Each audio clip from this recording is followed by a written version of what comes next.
Oke guys, kali ini kita akan mengomentar berita yang akan bahas tentang reaksi pasar modal terhadap reshuffle para menteri. Apakah ada adanya peningkatan gitu atau malah menurun atau mungkin stabil. Nah, untuk mengetahui konteksnya, mari kita bersama simak beritanya. Kita mulai videonya.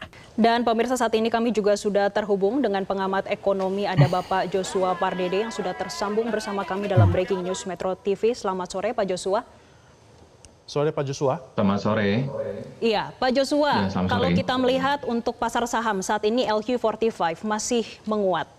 Tapi sebetulnya bagaimana Anda melihat jika Menkyu nantinya memang diganti dengan kepala LPS? Apakah ini akan mempengaruhi investor? Nah, itu ya. Ada pengaruhnya nggak nih ya? Ya, kalau kita melihat memang di jelang-jelang penutupan pasar hari ini, pasar agak sudah mulai bereaksi ya, di mana kalau kita melihat pasar domestik NDF ataupun NDF ya, pasar offshore itu sudah meresponnya di mana terjadi pelemahan rupiah dan juga IHSG pun Ya, juga menurun. di jelang penutupan pun juga ditutup melemah. Dan artinya memang ini sebuah kejutan dan pasar juga masih akan mencerna, artinya sosok dari Menteri Keuangan yang baru tentunya akan dilihat lagi seperti apa dari Pak Yudi Purbaya sendiri seperti apa ya, karena beliau sendiri sebagai kepala LPS tentunya ini adalah profil yang sedikit berbeda ya, karena dari sisi LPS tentunya pengawasan bank dan di sisi Kementerian Keuangan ini tentunya dalam hal pengelolaan fiskal. Namun yang lebih penting lagi adalah selain tentunya bagaimana menjaga komunikasi dengan para investor, khususnya para investor asing. Karena kalau kita melihat di dalam beberapa bulan terakhir ini kan pemerintah baru saja menerbitkan beberapa obligasi global ya, terakhir baru Kangguru Bond di bulan Agustus yang lalu. Sehingga tentunya bagaimana menjaga kepercayaan investor ini sangat penting sekali karena Itu ya. Jadi investor sangat penting karena ini eh, investor kan punya modal tuh ya. Jadi nanamin modal supaya modal itu bisa balik.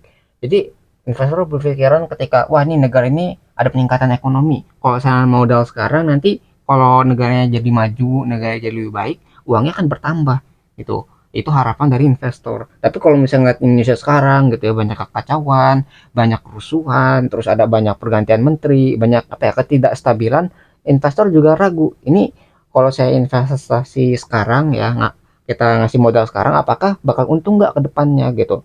Malah kalau dia berpikir kalau misalnya negara ini makin terpuruk ya negara Indonesia nya itu berpikir buat apa saya investasi di negara yang tidak berkembang ekonomi atau ekonomi malah melemah gitu kan. Itu yang jadi pertanyaan bagi para investor gitu, apakah mereka rela gitu ya menanamkan modal di negara yang tidak pasti.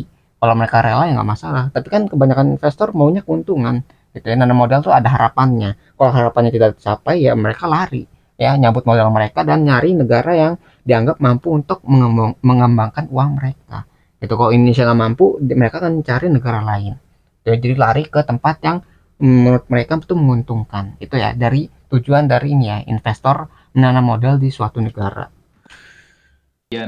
di akhir Agustus dan juga di awal September ini, dan tambah lagi juga dengan kemunduran dari Menteri Keuangan Sri Mulyani, tentunya ini akan memberikan shock tambahan lagi kepada pasar. Namun kita berharap bahwa komunikasi kepada pasar dan juga nanti kebijakan lanjutan yang akan dilakukan oleh Menteri baru tentunya diharapkan bisa menjaga ketenangan pasar. Mhm.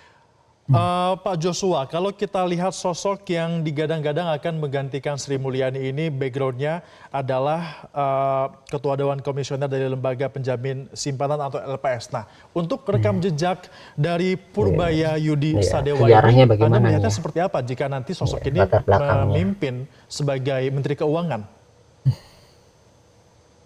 Ya, Pak Purbaya kan memang tentunya terakhir memang sebagai Ketua DK LPS ya, dan juga beliau pun juga pernah menjabat, ya karirnya tentunya banyak di pasar keuangan ya. Namun kalau kita melihat juga dari sisi background beliau pun juga masih berkaitan juga dengan bidang ekonomi. Namun apakah terkait kembali lagi kalau kita bicara dalam hal fiskal, tentu ini menjadi suatu hal tantangan baru ya buat beliau ya, karena tentunya kebijakan fiskal ini memang suatu hal yang tidak mudah, karena tentu dari sisi pemerintah pusat sebagaimana kita ketahui bersama bahwa banyak sekali program-program yang harus diprioritaskan ya seperti MBG, lalu juga 3 juta rumah, Koperasi Merah Putih dan Antara. Itu ya. Namun di sisi Programnya banyak lainnya sekali ya. seperti tuntutan masyarakat, tuntutan mahasiswa, pemerintah masyarakat pemerintah pun juga harus menjaga daya beli masyarakat yang mendorong bagaimana penciptaan lapangan pekerjaan. Sehingga tentu ini menjadi satu hal yang tidak mudah bagi Menteri Keuangan yang baru.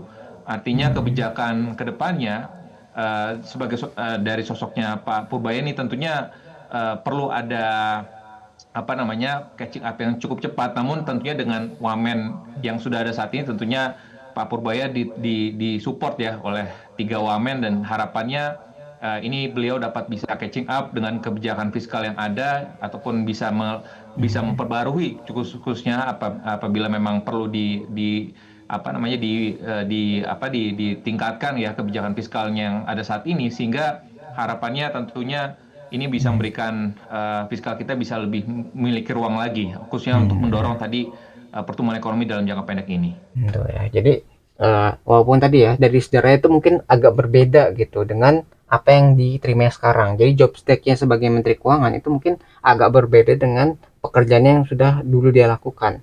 Jadi mungkin ada perbedaan. Nah, perbedaan ini apakah menjadi masalah nantinya? Karena kan ada perbedaan tentang fiskal dan keuangan tadi, ya. Kalau misalnya dia mampu, ya nggak masalah. Tapi kalau misalnya habis digantikan, kinerjanya bukannya naik tapi malah makin turun, nah itu yang menjadi masalah. Jadi kan bukannya dipindahkan atau diganti jadi makin baik, tapi malah makin buruk. Itu jangan sampai itu terjadi. Ya harapan masyarakat, harapan Pak Presiden juga setelah diganti ini itu adanya perubahan yang lebih baik, yang lebih positif sehingga merubah keadaan buruk menjadi lebih baik dari sebelumnya. Itu harapannya. Ya, semoga itu terjadi ya. Jangan sampai malah makin buruk, ya makin parah gitu.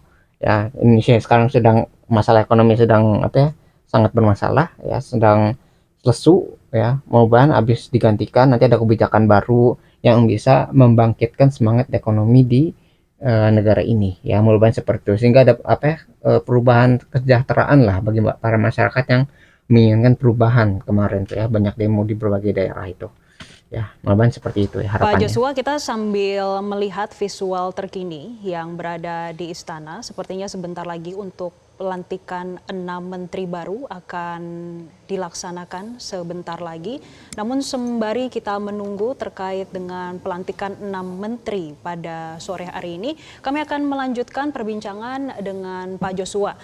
Pak, selama ini kita mendengar kalau Menkyu Sri Mulyani ini memiliki posisi yang sangat dipandang oleh global. Bahkan investor asing berani masuk ke dalam negeri karena melihat sosok Sri Mulyani. Jika ia diganti menjadi kepala LPS atau Pak Purbaya yang nantinya akan menggantikan posisi Sri Mulyani, bagaimana dengan posisi Indonesia di mata asing, terutama pada investor asing yang akan menanamkan modal mereka di dalam negeri?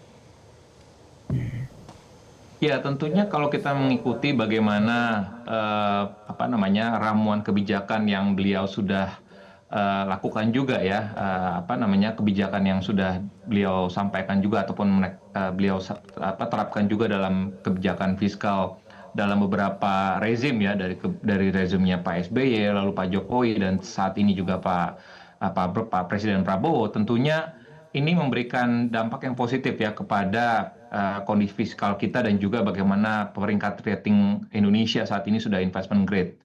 Namun tentunya kita tidak bisa mengandalkan kembali lagi kepada satu sosok Menteri Keuangan Sri Mulyani saja. Tentunya investor pun juga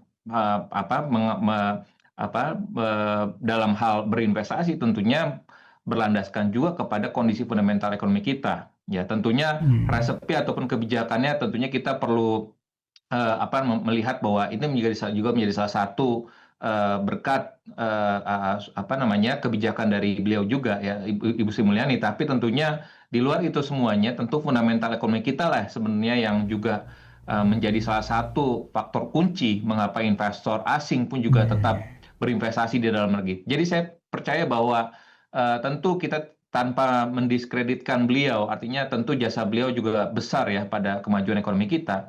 Tapi tentunya kita tidak bisa melihat pada satu sosok Menteri Keuangan Ibu Sri Mulyani saja, tapi tentunya kita melihat ke depannya bagaimana sosok dari Pak Purbaya sendiri nantinya dalam menjabat sebagai Menteri Keuangan, kebijakan apa yang bisa diterapkan ke depannya ya untuk bisa mengakomodir tadi tuntutan masyarakat, tuntutan mahasiswa, dan juga di sisi lainnya bisa tetap mengakomodir juga bagaimana kebijakan dari pemerintah pusat agar tetap bisa win-win solution untuk bisa mendorong pertumbuhan ekonomi dan juga penciptaan lapangan pekerjaan. Sehingga kembali lagi saya agak kurang fair kalau kita Kita sama-sama saksikan langsung dari Istana pelantikan Negara ya. saat Ya, jadi masalah tadi ya. Jadi kita nggak bisa bergantung ke satu orang saja. Jadi gara-gara, oh ini gara-gara Ibu Sri Mulyani saja gitu ya. Ekonomi jadi baik, nggak kayak gitu. Tapi kita harus melihat secara objektif. Misalnya dari menterinya ya, tadi menterinya udah kita lihat gitu. Terus dari timnya, apakah timnya bekerja dengan baik? Terus bagaimana respon dari masyarakat juga gitu. Nah ini kalau udah terjadi kolaborasi yang baik, kerjasama yang baik antara kementerian ya dengan kebijakan-kebijakannya dan masyarakat yang menjalankan kebijakan tersebut ya, yang menerimanya, itu kalau terjadi sesuatu yang baik itu investor juga bisa percaya karena kan tadi ada peningkatan secara ekonomi. Jadi investasi yang diberikan dari para pemodal asing ya itu berkembang, mereka juga senang.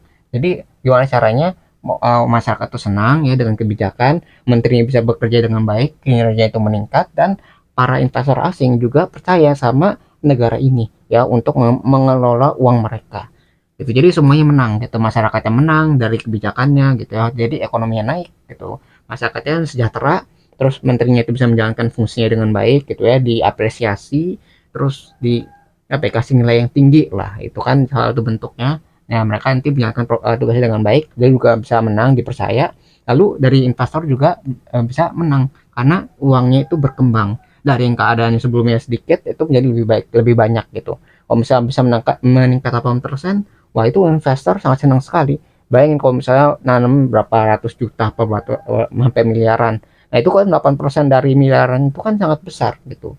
Ya bagi kita mungkin yang uangnya kecil nggak terlalu berasa, tapi kan kalau udah tingkatnya negara ya itu bisa sampai di atas ratusan juta investasinya.